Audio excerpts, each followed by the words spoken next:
dentro da física galileana, a pensar na massa como um parâmetro. Agora você diz, não, a massa não é mais um parâmetro. A massa sim é um parâmetro, esse parâmetro tem uma origem mitológica. Existe uma física mais fundamental que me leva a essa massa do elétron, que me leva a essa massa do neutrino, que me leva a essa massa dos quarks. E aí você imagina que por trás desse processo tem um campo, esse campo é universal, interage com todo mundo, sofre uma coisa, é passivo de sofrer transição de fase. Eu acho que aí, sei lá, tem mais ingredientes, né? É uma história menos óbvia. É um ponto de vista, mas talvez seja um ponto de vista muito imediatista, né? Estou só raciocinando porque eu tenho mais coisas para pensar, né? Seria, imagina assim, você está falando do campo produzindo a massa, né? E se esse mesmo campo pudesse produzir carga também, fosse diferenças de manifestações, né? Isso. E aí você poderia unificar o Massa, eletromag com a gravitação de uma forma bastante simples, bastante bonita até. Isso não está certo, essa discussão é perfeita. Né? Quando a gente produz o campo de Higgs, a gente vai falar sobre isso na próxima aula B, né? Que hoje eu estou vendo que a gente vai ficar quase, vai chegar nas beiradas, vai chegar na equação de Dirac, mas não vai poder aprofundar. Na aula que vem, a gente vai poder aprofundar essa discussão. Porque, por exemplo, aqui já podemos abrir a discussão agora. Aqui eu estou falando de objetos de massa zero. Então, o setor left tem massa zero, propaga-se, né, a relação de dispersão é igual a PC. O setor right também tem massa zero. Então, ambos têm massa zero. E aí a pergunta é, se a massa é zero, a gente conhece na natureza objetos de massa zero com carga elétrica não trivial? Vamos ver, quais são os objetos, dentro pelo menos do modelo padrão? Os objetos de carga carregados que nós conhecemos são os elétrons carregados, tem massa. Os quarks são carregados, tem massa. W+, W- tem massa. Então, todos os objetos carregados têm massa. Nós não temos nenhum exemplo de um objeto carregado com massa zero. Isso aqui a gente ainda não se conhece. Claro, posso ter objeto. No caso do fóton. O fóton tem massa zero, não tem carga zero. Agora, claro, eu posso ter objetos carregados, né? A questão é, se a massa é zero, a carga deve ser sempre zero. Agora, se a carga é zero, não necessariamente a massa é zero. O fóton tem carga zero e massa zero, mas o Z0 tem carga zero, mas tem massa. O neutrino tem carga zero, o neutrino do modelo padrão tem carga zero, portanto tem massa zero. Fora do modelo padrão, o neutrino tem massa zero, tem carga zero, mas tem massa. Ter carga zero não proíbe ele de ter massa. O que nós não conhecemos é o objeto carregado de massa zero. Nós não temos nenhum exemplo de uma partícula com carga e massa zero. Então a pergunta é, será que para ter carga eu preciso realmente ter massa? Pelo menos a gente entende, né, numa descrição da mecânica quântica, que a carga vai para um lado e a massa para o outro. A massa é uma propriedade intrínseca, a carga está ligada à interação com o campo eletromagnético. Você está falando, se carga e massa andam juntas, será que isso não está indicando uma unificação da gravitação com o eletromagnetismo? Né? Se o objeto tem massa, ele deve ter interação gravitacional. Se ele tem carga, ele deve ter interação eletromagnética. Agora, se ele tem carga e não tem massa, então ele tem interação gravitacional, ele tem interação eletromagnética, mas ele não tem massa. Como é que eu posso entender isso? Qual é a origem da carga? Será que a carga vem junto com a massa? Ou eu posso ter carga sem massa? Ou... Como é que eu vejo isso?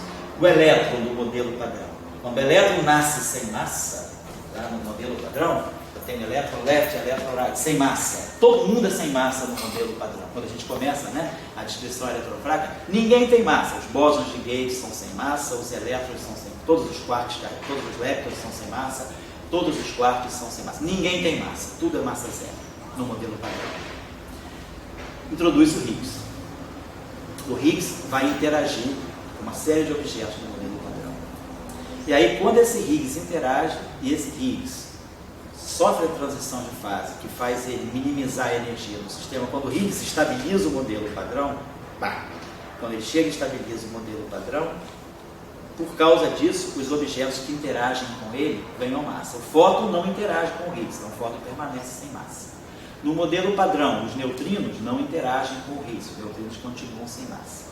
Mas o elétron, o muon, o tau, os quarks interagem com o Higgs. Quando eles interagem com o Higgs, quando o Higgs estabiliza, eles ganham massa. Então, a massa aparece. O spin já estava lá desde o início. Quer dizer, quando a partícula aparece no espaço-tempo, ela já aparece com o spin. O spin é meio. Aqui a massa é zero, mas o spin é meio. Então não tem um erro. O spin é uma propriedade muito mais fundamental. O objeto, né, vamos dizer assim, o neutrino que a gente está descrevendo aí, que tem spin meio já cortado, ele tem massa zero. Então, lá no espaço-tempo eu provejo a estrutura do espaço-tempo está aqui. Tanto é que a gente descobriu que tem um espaço-tempo por trás disso, né, olhando só o spin. Ninguém falou da massa. Eu não precisei da massa para ver o espaço-tempo. Eu precisei só do conceito de spin, porque eu precisava que a partícula tivesse essa propriedade, mais ou menos H cortado. Com essas duas informações aqui, eu percebi que tem um espaço-tempo básico por trás de tudo, que é o espaço-tempo cósmico. Então, o spin já nasce com a partícula. A massa é uma propriedade adquirida. Dentro do modelo padrão, é o parâmetro que é gerado pelo mecanismo de Higgs. É o campo de Higgs que vai interagir, que vai gerar massa. Quando o elétron ganha a massa dele, ele aparece com a carga dele também. No modelo padrão, aquele elétron que começa sem massa, como eu falei com vocês, a gente tem um elétron left, tem outro objeto right. Não precisa ser o mesmo elétron, podemos já chamar de um objeto P maiúsculo right. Tem um setor left, tem um setor right. A simetria que controla o sistema é uma simetria SO2-1, que não tem nada a ver com eletromagnetismo. Essa aqui é uma simetria associada a uma coisa que nós chamamos de isospin frágil, e essa aqui é uma simetria que nós associamos a uma grandeza chamada hipercarga. Então nós não temos número quântico de carga elétrica. O bóson de Higgs entra e se situa também com as propriedades de carga. Essas são cargas dessas simetrias, não é a carga eletromagnética. Quando o campo de Higgs realiza a transição de fase, essa simetria aqui, que a gente chama de literatura, a gíria nossa, essa simetria aqui, ela sofre um processo chamado quebra espontânea. Então o Higgs aqui, quando o Higgs estabiliza, ele estabiliza um vácuo não trivial de modelo padrão, nós vamos terminar aqui com uma simetria comum, que é a simetria eletromagnética. Aí nós obtemos a simetria comum do eletromagnetismo das equações de massa depois desse processo. E aqui é que eu vou identificar a carga elétrica, aí é que eu vou ver que esses dois caras se juntam num só, esse objeto left e esse objeto right se juntam num só, que vai ser o elétron. E ele já vai sair com uma certa massa e com uma certa carga elétrica. Então o mecanismo de Higgs, ele me mostra que a origem da carga elétrica, ela está naquelas simetrias. Por trás da carga elétrica, que nós percebemos aqui, na verdade o que havia eram duas simetrias, que não eram da carga elétrica, mas que o campo de Higgs combinou essas duas simetrias naquilo que é a simetria do eletromagnetismo. Então, quando o elétron ele herda a massa pelo mecanismo de Higgs, ele também herda a carga elétrica. Só que essa carga elétrica não vem do nada, ela vem das cargas que o elétron tinha nesse mundo, que ainda era simétrico, que ainda obedecia aos padrões de SO2 e 1. Quando o campo de Higgs resolve buscar um vácuo, estabiliza, quer dizer, há um aumento da temperatura, vamos chamar, baixa temperatura, digamos assim, esse campo de Higgs sofre uma transição, ele transforma essas duas simetrias nessa. Então ele combina essas cargas aqui naquilo que vai ser a carga do elétron. E, ao mesmo tempo, o elétron ganha massa.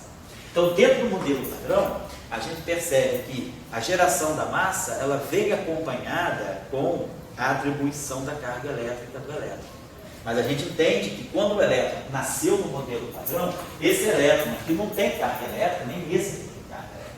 Eles têm essas cargas, essa é a simetria. Eu não conheço o eletromagnético, eu não conheço isso desse instante.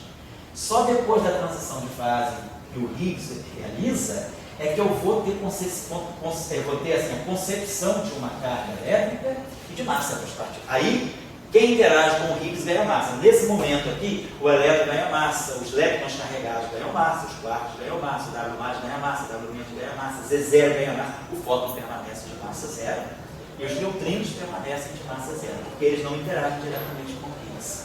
Então essa é a historinha votada pelo modelo padrão. Também ainda não é tão satisfatório. A gente gostaria, mas tudo bem, e aquelas cargas da onde vem para poder elas gerarem a carga? Eu não diria que a resposta está dada. Acho que a gente deu um primeiro passo. É que a carga elétrica, ela provém de alguma coisa mais fundamental. Mas a gente sabe que existem muitas, ainda assim, ambiguidades. Isso aqui é um primeiro momento. Né? A gente já sabe que isso aqui já deve ser parte de alguma coisa mais completa. Quer dizer, isso aqui deve ser parte de uma teoria grande unificada. Mas a teoria grande unificada também deve ser parte de uma teoria mais completa. A pergunta é, será que aqui a gente chega nas teorias de corda? Será que eu preciso compreender teoria de corda para chegar na carga elétrica? Será que eu tenho que fazer todo esse caminho de volta? Ou será que tem algum mecanismo extra aqui no meio do caminho que eu possa entender melhor do que a carga elétrica? Mas essa relação entre massa e carga, eu vou colocar dessa forma. Porque dentro do modelo padrão, fica claro que para o objeto ter carga, ele tem que ter massa. Por quê? Ele tem que interagir com o Higgs para ter massa. Quando ele interage com o Higgs e tem massa, ele automaticamente vai ter uma carga. Pode ser até zero. Ele tem massa e tem carga zero. Mas se ele tem carga, ele não vai conseguir ser de massa zero dentro do modelo padrão, por causa da interação com o Higgs. Então essa, estou colocando coisa, pode ser bem difícil para vocês no momento, mas fiquem com essa coisa na cabeça quando vocês forem estudar a teoria eletrofrágil, forem estudar a teoria unificada de Salant-Schweinberg, fica com essa ideia na cabeça que a gente geralmente quando discute o mecanismo de Higgs, a gente está muito ligado só na massa, a gente só fala massa, massa, massa. Em nenhum momento a gente segue muito o que acontece com a carga. Então procurem ser mais atentos e seguir o que acontece com a carga. Vê se a massa e a carga não andam juntas no modelo padrão. É que seria a última coisa que falta, né? Você já associa energia com massa e espaço com tempo. Se associasse massa com carga, talvez consiga associar tudo isso a uma coisa só. E digo mais, essa história de campo, ele pode estar associado à estrutura espacial só. Porque não pode ser só o espaço, seja ele qual for, seja equinorial, seja espaço-tempo. Por curvatura de espaço, talvez a gente não consegue ter a gravitação. A gente poderia ter também, sei lá, alguma propriedade do espaço intrínseca, abstrata, você poderia gerar massa, gerar carga, e só manifestações. O caminho de Kaluza-Klein é nessa direção.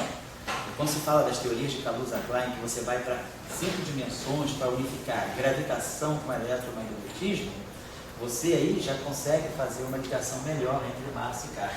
A gente consegue, quando a gente vai para uma formulação de Kaluza-Klein, a gente já consegue, ao mesmo tempo que a gente trata da questão da massa, tem que aumentar o número de dimensões. Então, para poder entender melhor essa relação entre massa e carga, como numa teoria de Kaluza-Klein, eu tenho que ampliar o número de dimensões. Então, provavelmente, talvez uma das saídas, né, para se entender bem a relação entre massa e carga seja realmente a busca de mais dimensões.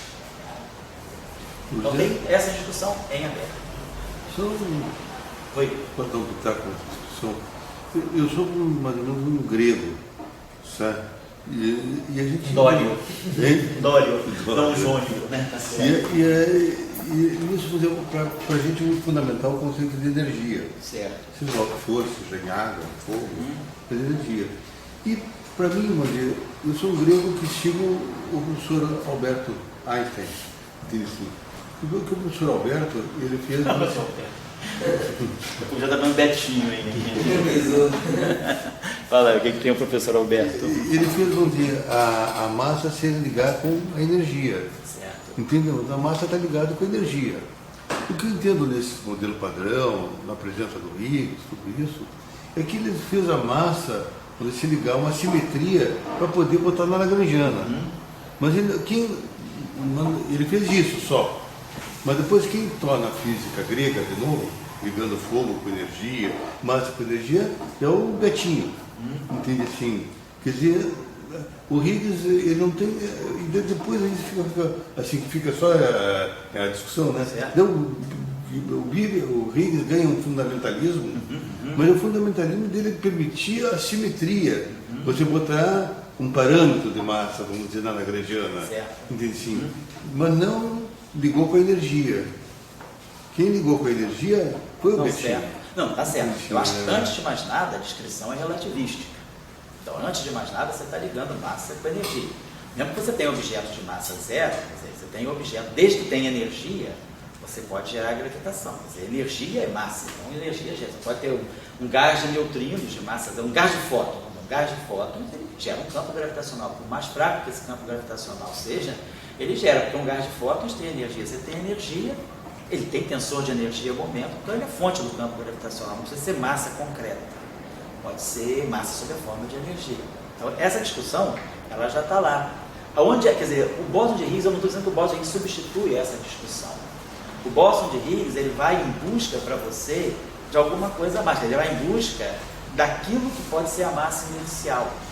Ele vai em busca para você daquilo que pode ser se tem um objeto que tem massa zero, tem energia, mas tem massa zero, você agora vai dizer, não, esse objeto tem energia certo, mas ele também tem uma massa não zero. Qual é a origem desse parâmetro de massa, dessa massa de repouso? E a relatividade te diz, você tem massa de repouso, pode ser zero ou não. Agora, se você tem um objeto com massa de repouso não trivial, onde é que está a origem da massa do elétron? Isso aí a relatividade não te dá. A relatividade te dá a massa como um parâmetro. Vamos dizer, aí, nessa visão grega, de, vamos dizer, quem é condimento da energia, a massa é condimento da energia através do Einstein. Mas, digamos, no modelo no Higgs, o Higgs não se propõe a fazer um condimento para a energia. Certo, não. Mas daí eu digo, daí vem a fábula, que ele é a origem da massa. Sei. Entendeu? E aí que eu fico meio bom. assim... Isso, vamos dizer, então, essa é a historinha do bóson. Essa é um script que você pode aceitar ou não o papel desse protagonista. Né? O campo de Higgs, é ele que está por trás da massa? Tem gente que diz que não. Você pode fazer muita coisa sem o campo de Higgs. Aí é uma questão de visão. Você está diante agora, né? Você está diante de um esquema que foi montado com o bóson de Higgs. Não é que ele seja a origem da massa, quer dizer, você consegue compreender a origem da massa pela interação com o bóson de Higgs, vamos colocar assim. Mas não significa que essa é a única saída para se compreender a origem da massa. Sim, você coloca aqui nessa visão grega, o que é fisicamente carimbado é aquilo que foi condimento para a energia. Sei. Aquilo é fisicamente carimbado. O resto são, como você falou, scripts, etc., que tem só razão de ser, né? Mas eu acho que fisicamente carimbado é aquilo que serve de... Você bota na panela da energia. Sei. Vamos dizer, a gente sempre quer, tudo que a gente quer fazer em física, a gente quer fazer com o lagrangiano, com hamiltoniano. Quer dizer, a busca da gente sempre é construir um lagrangiano, hamiltoniano, ou seja, a gente está sempre em busca de descrever um sistema através da sua energia, e aí através da sua energia, a gente tem informação sobre a dinâmica do sistema. É um pouco, esse é o, vamos dizer assim, é a metodologia que a gente adota, né? Procura uma ação, ou procura um lagrangiano, ou procura um hamiltoniano, né? Mas no fundo a gente está discutindo a energia do sistema, para poder propor a função. Se você conhece a função, né, que descreve a energia de qualquer configuração do sistema, você começa a conhecer a dinâmica do teu sistema.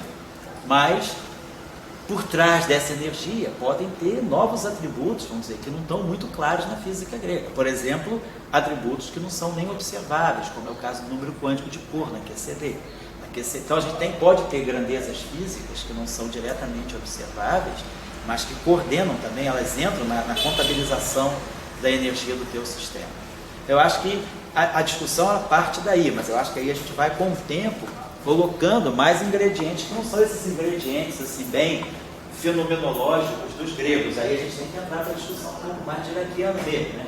Tem talvez grandezas abstratas que vão interferir na energia do teu sistema, e você tem que levar ela em conta, mas pensando sempre que lá na frente você vai tirar grandezas físicas. Mas talvez no caminho entre a física e uma nova física, você tenha que entrar com uma abstração maior, colocar grandezas que não são físicas no meio do problema, e lá no final você retorna tudo em termos de física.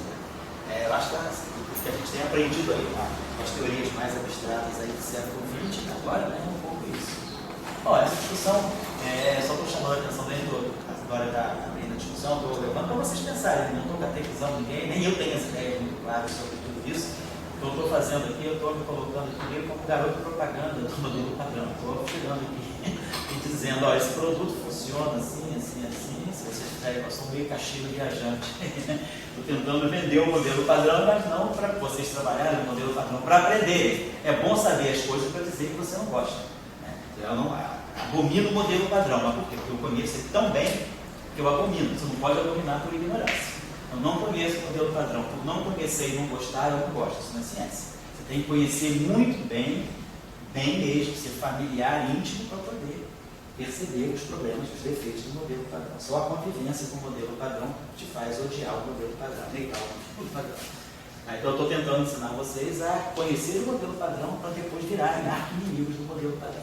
Acho que isso é importante. Quanto mais inimigos vocês forem, significa que vocês estão tendo ideias próprias. Né? Se eu chegar e fizer um bando de carneirinho que diz amém para o modelo padrão, eu estou fazendo um desserviço. Então vamos criticar o modelo padrão, melhorar. Não, está faltando isso. Né? Vamos tentar criar uma turma aí de uma combativa, isso aí, uma jihad, né, contra o modelo padrão. Aí, você já tem cara aí de Sebastião está na fita. Seu lado, hein? Vamos destruir aí o império do modelo padrão. Tem que conhecer. Fala aí. O termo é militantes de imaginários. Isso, guerrilheiros do imaginário, isso aí, né? Fala aí. Você estava falando sobre a massa ali, a carga. Você falou sobre o spin também nessa discussão ali. Isso. E essa certeza de onde surge a carga, né? De como ela apareceu. O spin, então, Não. deve ser mais ainda, né? O spin ele é mais assim, ele é mais. Quando você nasce, quando você entra num espaço-tempo, o spin já está dado. Já aparece, mas de onde não se tem ideia. Não tem ideia, a gente sabe que o spin é como qualquer objeto que você tenha naquele espaço reage às rotações que você faça naquele espaço. O spin é uma. Mas tem existir para. Então... Isso, tem que existir um espaço-tempo para você poder ter o conceito de spin. Mas quando você muda o espaço-tempo, você automaticamente já tem um conceito de spin. Quer dizer, as partículas, quando a gente descreve os campos, né, no espaço-tempo, esse campo ele já nasce com o spin. Como a gente está falando, ele pode nascer sem carga, ele pode nascer sem massa, mas o spin tem carga. O spin é quase que um pecado original. Ele está lá, você nasce com ele. Mais fundamental, né? Tem que... É, mais fundamental. É o primeiro número quântico que aparece. Os outros são pecados adquiridos pela malícia da vida. Mas o original, você nasceu, você tem um custo. Isso você não pode negar, você batiza. Spin meio, spin meio, spin 3 meios. Aí você dá um batizado com spin, mas que tem spin, tem. Depois, você vai se preocupar com a carga, com a massa, com a isospin, com o número eletônico. Aí você vai se preocupar com os outros ingredientes que a partícula adquire, com as demais interações que ela vai sofrendo. Mas, independentemente dela interagir ou não, quando ela nasce sem massa, ela nasce com spin. Tanto é que o grupo de Lorentz, ele só dá o spin. Você só vai entender a massa quando você introduzir um grupo mais amplo, que é o grupo de Poincare. Então, você sai de Lorentz para Poincare, aí você introduz a massa. Então, Poincare te faz ver a massa. Aqui, você, quando nasce com Lorentz, é só rotação. Você vai para a massa. Depois da massa, vai adquirir outras propriedades. Pode ter propriedade de dilatação, aí vai ter uma dimensão canônica. Aí você vai ampliando o conjunto de simetrias que aquele campo pode perceber, e aí ele vai ganhando novos números quânticos. Mas quando ele nasce do spin. Isso é indiscutível. Dentro desse pensamento, né, dessa física reducionista de Lacan. Tá? Bom, então essa é a equação de Weyl unificada. Aí descobrimos um conjunto de matrizes gama com aquelas propriedades e identificamos até mesmo uma estrutura algébrica subliminar à equação de Weyl, que é aquela álgebra de Clifford com aquela métrica. Vamos parar por aí. Agora vamos fazer uma outra consideração. Deixa eu apagar isso aqui. Agora vamos começar a pensar na introdução da massa. Vamos pensar pelo seguinte.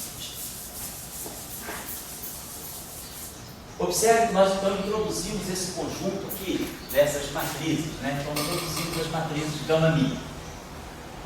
As matrizes gama-0 e gama-i. Vou terminar a tua aula que horas? Vou terminar a minha aula 15 para meio-dia. Se der um jogo uma hora, dá tempo de pelo menos chegar ou em casa ou no metrô. Então vamos lá. Gama-0 e gama-i. Mas o jogo forte é da Argentina, 5 da tarde, né? Como? Já da Argentina 5, né? Então, gama-0 e gama-i, estou quase acabando. Então, só para fazer já um paralelo para vocês, vamos observar o seguinte, ó. Aquelas matrizes ali, se eu pegar todas essas matrizes, ó, pegar gama-0, multiplicar por gama-1, multiplicar por gama-2 e multiplicar por gama-3. Dá uma olhadinha só nessa matriz aqui. Vamos observar, vamos definir essa matriz aqui. Quantas matrizes eu tenho aqui? Ó? 0, 1, 2, 3, 4. Vamos definir isso aqui. Vamos definir essa matriz aqui como um gama 5. É a quinta matriz que eu vou definir. Ela não vai corresponder a nenhuma dimensão nova. Simplesmente ela é o produto das 4 matrizes. Vamos tirar o quadrado dela, só para a gente ter uma ideia. Gama 5 ao quadrado. É gama 0, gama 1, gama 2, gama 3. Vezes gama 0, gama 1, gama 2, gama 3. Estou tirando o quadrado. Ó, esse gama 0 pode passar para cá. Ele passa por cada. Ele anticomuta com tudo que é diferente dele. Então ele passa para cá e ganha um sinal menos. Passa para cá e ganha outro sinal menos. Passa para cá e ganha outro sinal menos. Então ao transitar para encontrar o outro gama 0, ele vai passar por 3 sinais menos. Então ele vai ter 3 sinais menos. E aí ele vai bater em cima desse gama 0. Gama 0 ao quadrado é 1. Então eu consigo eliminar esse gama 0 e esse gama 0, produzindo ele, fazendo o produto deles, da identidade, às custas dele passar aqui, aqui e aqui. Então eu elimino o gama 0 e ganho um sinal menos. Então isso aqui já ficou menos gama 1, gama 2, gama 3, gama 1, gama 2, gama 3. Agora de novo, esse gama 1 passa por aqui, ganha um sinal menos. Passa por aqui, ganha outro sinal menos. Então, quando eu trouxer esse gama 1 para cá, vou deixar esse gama 1 tá aqui, quando eu trouxer esse gama 1 para cá, ele vai bater aqui, mas ele vai passar por 2 sinais menos, então não vai acontecer nada. Porém, o quadrado dele é menos 1. Então esse menos 1 daqui com esse menos vai ficar mais. Então, já consegui reduzir dessa forma. Mais aqui. Agora, esse gama 2 e esse gama 3 podem ser trocados. Gama 2 vem para cá, gama 3 vem para cá. E aí eu ganho um sinal menos. Gama 2 ao quadrado é menos 1. Então menos com menos dá mais. Gama 3 ao quadrado é menos 1. Então, essa matriz aqui está tendo quadrado menos 1.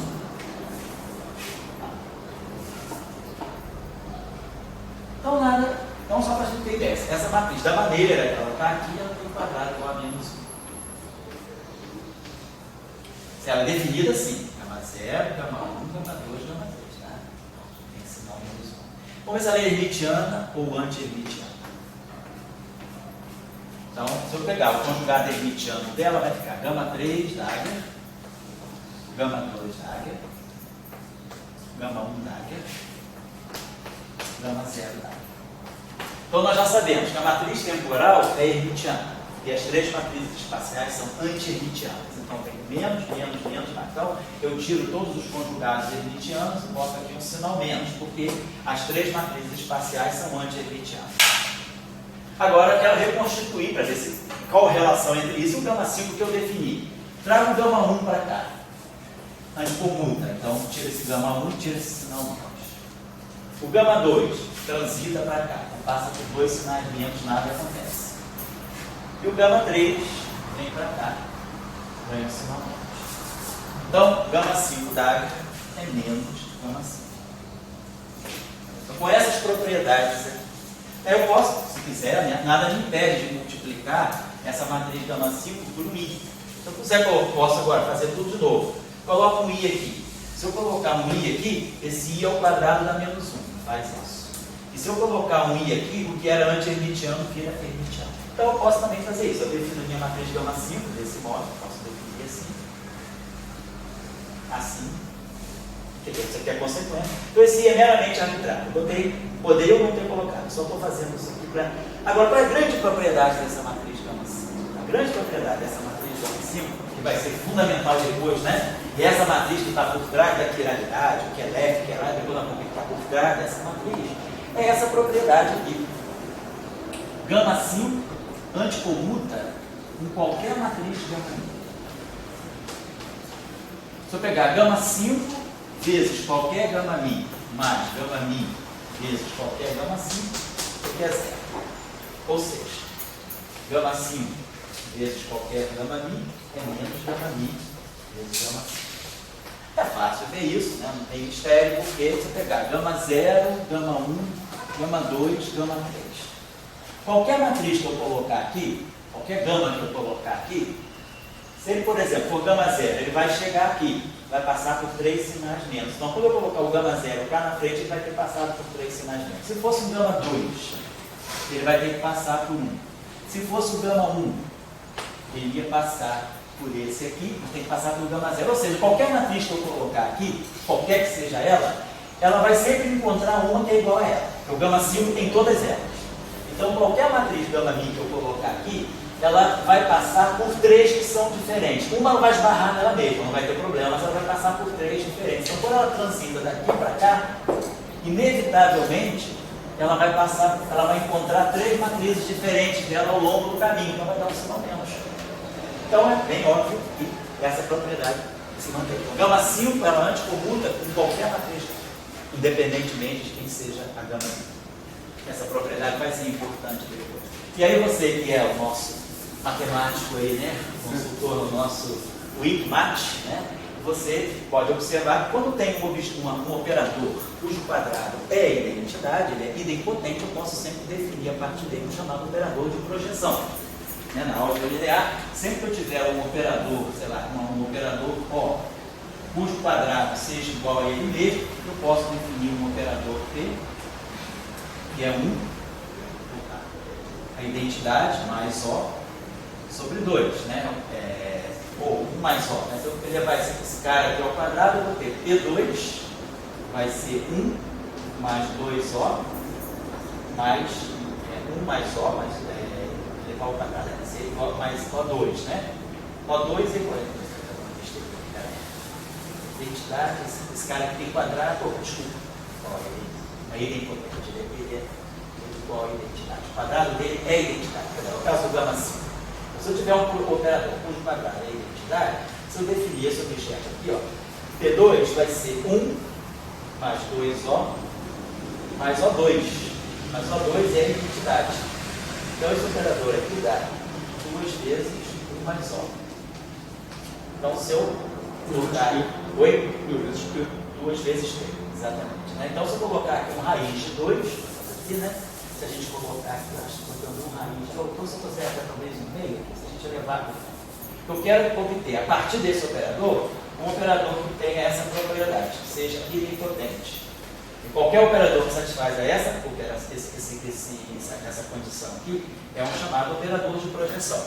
Então se a gente tiver um operador que satisfaz... Raiz de 2, então, bota raiz de 2 quadrado. Se eu botar aqui raiz de 2 aqui, né? Vai ficar 1 quadrado, vai ficar 1 mais O2, que é 1 mais 2O sobre 2. Não, era 2 mesmo. Mas aí vai ficar, ó, vai cancelar, tem que ser 2 mesmo. Tem que ser 2 mesmo. Porque se você colocar o 2 aqui, você vai gerar o 2 vai contar, vai sobrar um 2. Aí vai sobrar um 2. Então, a partir desse operador, então nós vamos ver na próxima vez. Então, a mesma coisa vale para o sinal menos. Se eu pegar P2, então deixa eu escrever aqui. Então eu posso definir um P mais ou menos. Se eu tiver um operador que satisfaz a essa condição, o P mais é um operador de projeção, o P menos também é um operador de projeção, e o interessante é que o P mais é ortogonal ao P menos. P mais P menos dá 0, porque o O2 é justamente igual a 1. E isso então me permite, né, quebrar. Eu posso, com esse operador aqui, e a soma deles é a identidade. Então, eles formam um conjunto, né, completo, eles somam para dar identidade e tem essas características de projeção.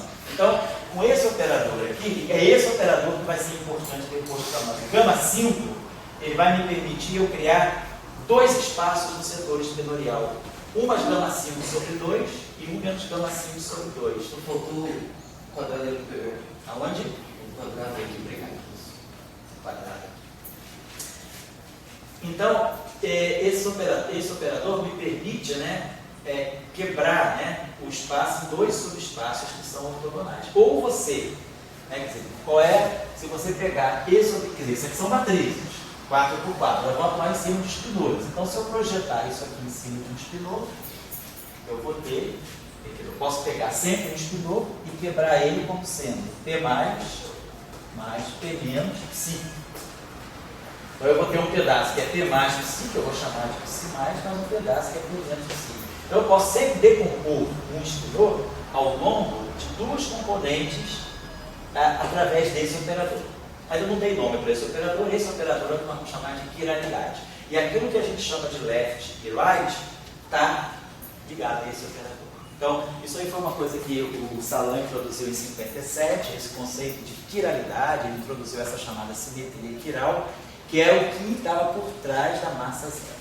E por que o neutrino tem massa zero? Então, na versão do Salan de 57, ele justificava a ausência de massa do neutrino devido à presença da simetria quiral. Então, vamos apurar isso melhor depois.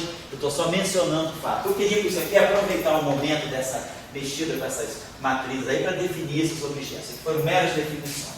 Então, vamos voltar lá só para finalizar agora. Vamos voltar aqui para a nossa equação. Então, nós escrevemos essas matrizes gama. Essas matrizes gama, esses gama minis aqui, são chamados de matrizes de Dirac.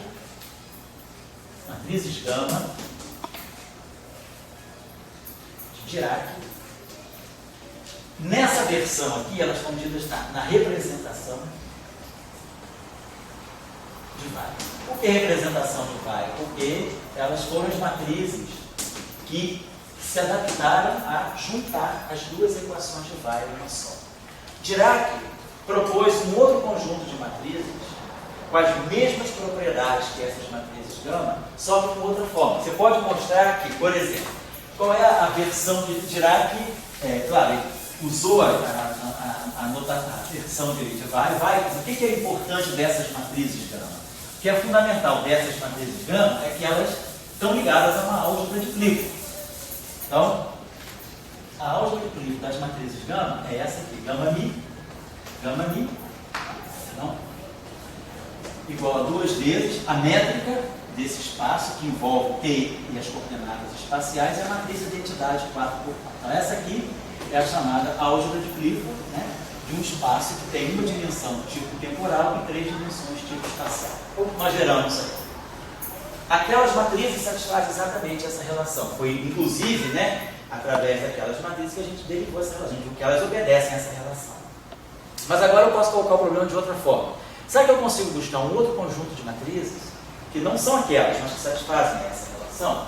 Então, aqui são as chamadas matrizes gama de Dirac na representação de Dirac. Matrizes de Dirac, pode ter matrizes gama, né, as matrizes gama de Dirac na representação, na dita representação de Dirac. Dirac propôs um outro conjunto. Ele disse, para ele, gama zero são essas matrizes aqui. 1, ele botou a identidade aqui, 0 aqui, e menos a identidade aqui. E pegou as matrizes gama I, as 3 matrizes espaciais, e colocou dessa forma. 0 menos as matrizes sigma. Dirac adotou essa, ele mudou aqui, mas manteve essas aqui. De qualquer maneira, vocês podem observar, o quadrado dessa matriz é a identidade, o quadrado dessas matrizes aqui é menos a identidade.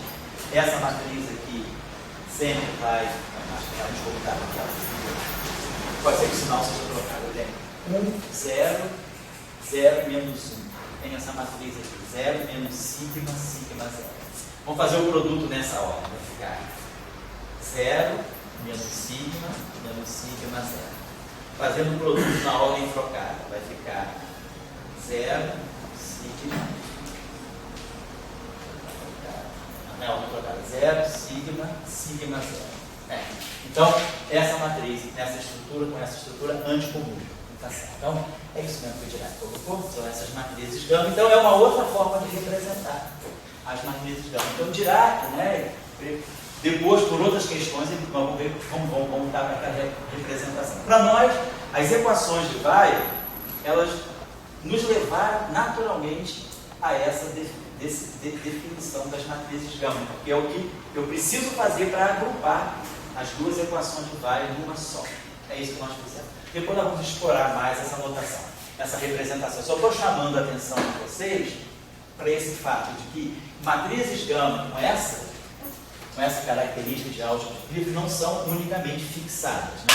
Eu posso ter aquelas, posso ter essa, para as equações de Weyl, que elas são mais adequadas. Depois nós vamos ver em que momento essa daqui se torna mais adequada. Eu estou só chamando a atenção.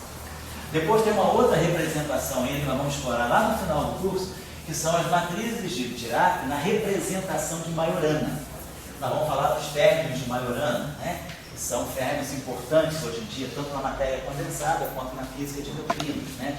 Esses férmions de Majorana também são um tipo muito especial de férmions que satisfaz a equação tipo Dirac. Vamos estudar as propriedades dele. E aí vai ser conveniente trabalhar com as matrizes de gama numa outra representação. O que não pode é mudar essa álgebra aqui. Isso aqui que é fundamental. Agora eu posso mudar a representação. A gente sabe que pode passar de uma representação para outra por transformações unitárias. Significa que se eu pegar os gama-mi na representação de Weyl, vai existir uma matriz unitária 1 que me pega para cada gama-mi que está na representação de Dirac, ou vice-versa. Me transforma em qualquer gama-mi da representação de Weyl e gama-mi da representação de Dirac. Então, eu posso sempre passar de uma representação para outra por uma transformação unitária. São as transformações de singularidade. Né? Então, nós estamos trabalhando com a representação de Weyl até agora e com a representação de Dirac, só veio para vocês saberem que existe. Vamos só finalizar a discussão agora observando a seguinte coisa. Se eu pegar qualquer matriz gama-mi que seja e atuar no férmion psi, no spinor psi, o nosso spinor tem essa característica. A parte left dele está aqui e a parte right dele está aqui. Se eu atuar em qualquer gama-mi nessa estrutura, o que nós vamos observar? Se o gama-mi for o gama-0, o que nós vamos ter? Nós vamos ter a identidade, vai bater aqui, vai trazer esse cara para cima. E a identidade daqui vai trazer esse cara para baixo. Então a matriz gama-0, ela bota o spinor de cabeça para baixo. Ela bota o left aqui, esse cara aqui, e esse cara vem para cá. Então esse cara, que era right, pela ação do gama-0, isso aqui, meu cara. O gama-0, sim, aqui, ele virou aqui, sim. E se eu pegar qualquer gama-i atuar aqui, né? O menos sigma tá aqui, então ele vai trazer menos sigma i, sigma i, sim.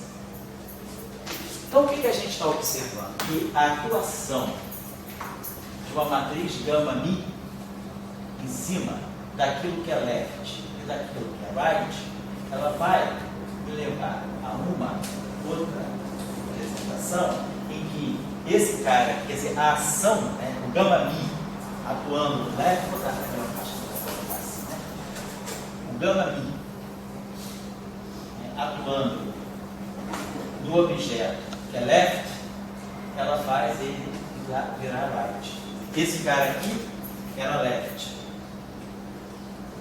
Devido à ação desse objeto, quando esse objeto atuou, esse cara desceu. Tanto aqui quanto aqui ele desceu. Então ele passou a ter um comportamento right. Então, a atuação da matriz gama-mi no setor left, ela me produz um objeto que é right. E a atuação do gama-mi no setor que é right, ela me produz um objeto que é left. Então esse cara aqui que era right,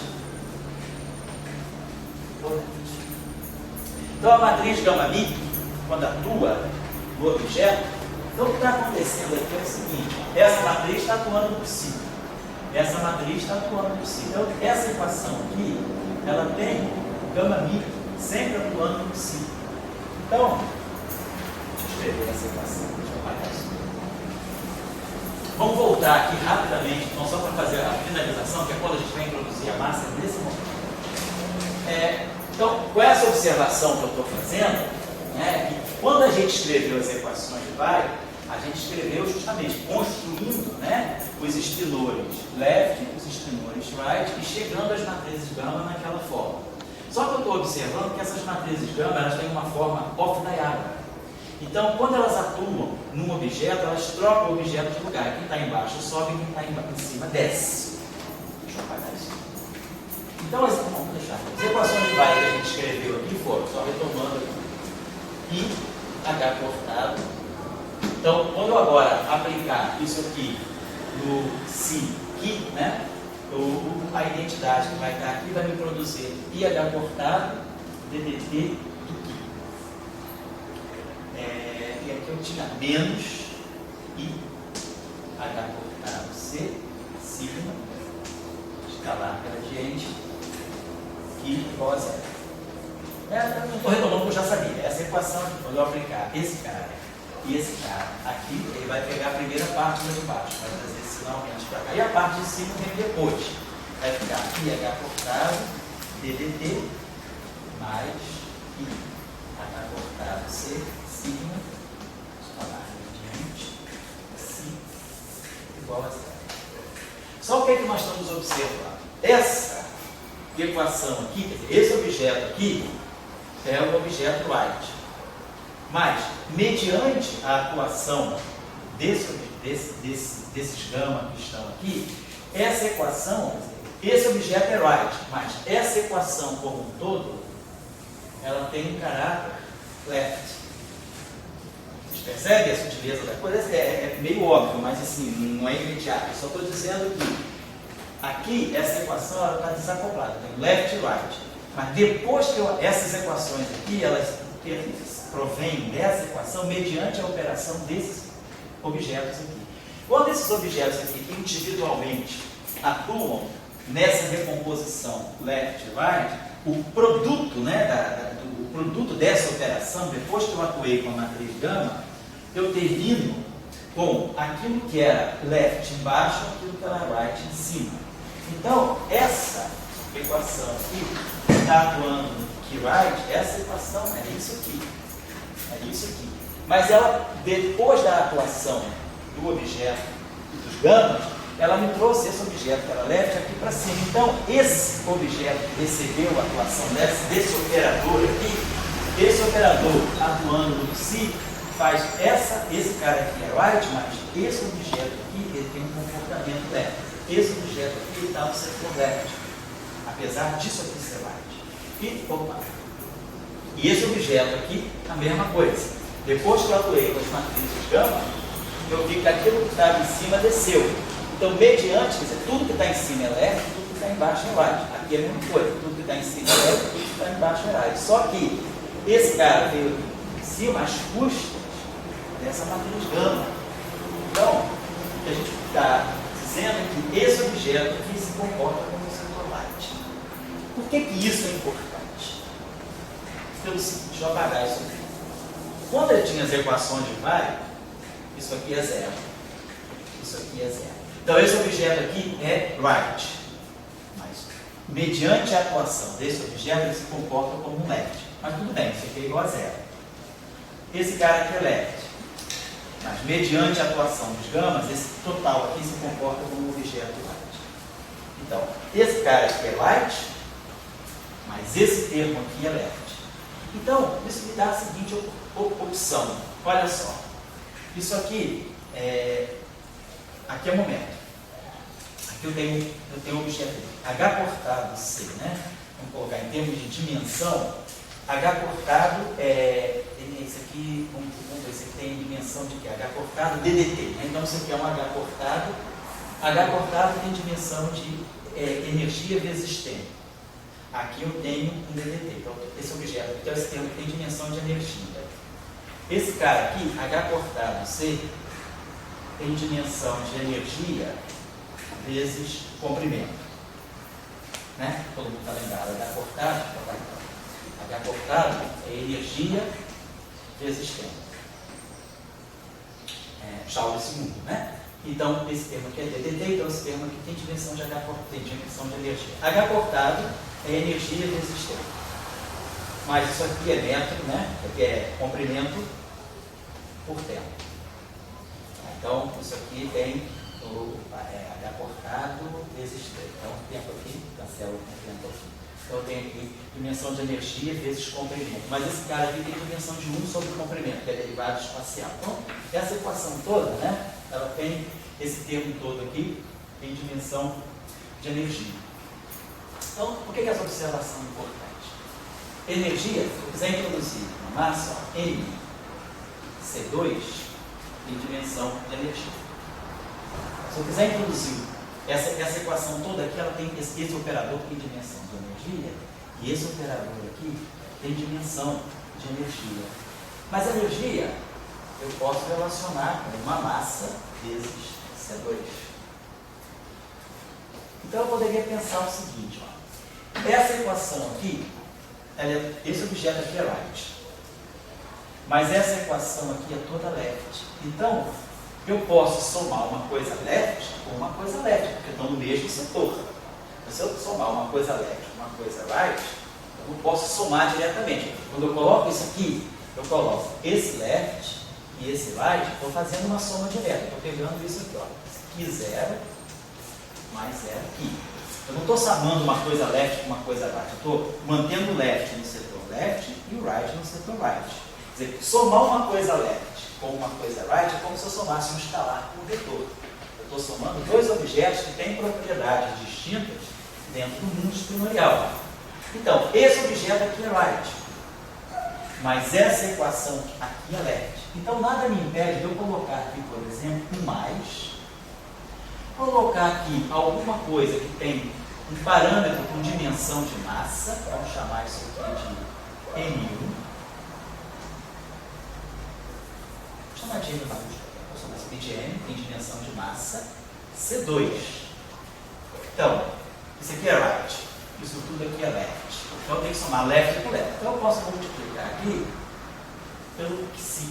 Ou seja, um termo de massa, ele vai me permitir agora acoplar o Q com o psi. A equação do Q, ela deixa de ser uma equação só para Q. Ela passa a absorver o psi por causa desse termo de massa. E é mesmo, quer dizer, eu não sei que massa, eu sei que é um parâmetro com dimensão de massa. Por quê? Porque esse termo aqui tem dimensão de energia. Claro que Q e psi tem que ter a mesma dimensão. Eles estão dentro do mesmo objeto, então eles têm que ter a mesma dimensão. Então essa dimensão aqui é única.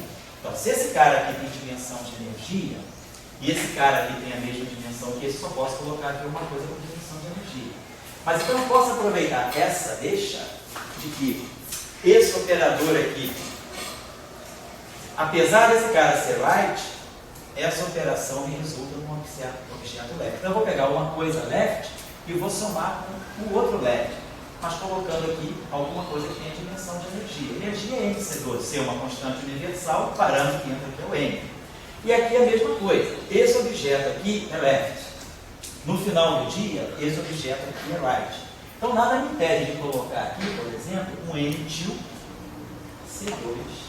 M não precisa ser igual a M-til. Estou colocando um parâmetro. O que eu estou dizendo é o seguinte: agora me é permitido introduzir um acoplamento. Quer dizer, as equações de Weiss são completamente desacopladas, porque elas não têm nenhuma indicação de massa. Apesar desse objeto ter dimensão de energia, isso é igual a zero.